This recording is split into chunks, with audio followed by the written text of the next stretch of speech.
Exposed, the largest Ponzi scheme in history is making a rare appearance tonight. Harry Markopolos is talking about his role as whistleblower in the Bernard Madoff scandal. NECN's Scott Yount is on the Boston College campus tonight with that story. Scott?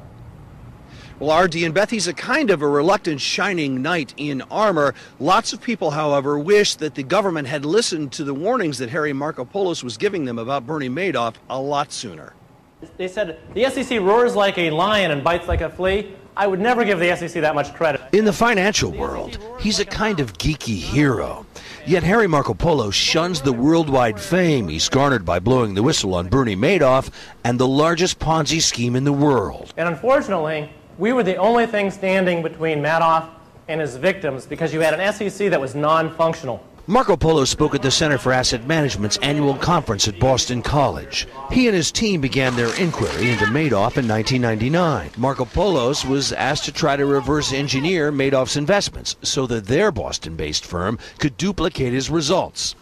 96% of his months were positive.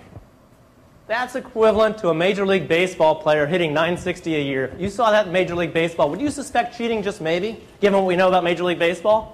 Of course you would. Mr. Markopolos loves numbers, and it was enormously simple, he says, to use formulas to figure out that Madoff's investment scheme was fraudulent. But what Markopolos found difficult was convincing the Securities and Exchange Commission to investigate. Mathematically, in any way you can prove it, we proved that Madoff was a fraud. So that the investigation was great, highly successful. Unfortunately, the case itself was a total failure. For 9 years, he kept up what seemed like a quixotic fight, but the SEC wouldn't take up the case. Now, with Madoff having pleaded guilty and thousands of investors bilked out of billions, the shy man who makes Whitman, Massachusetts his home says he still can't sleep nights, even though he's proved he wasn't jousting at windmills. My team and I, we feel horrible about the results. I'd still have trouble getting a full night's sleep from this. It's nothing to feel good about. He'd done his best, even fearing for his life in the process. But it was not until the worst recession the country has seen in decades took hold that Madoff was exposed.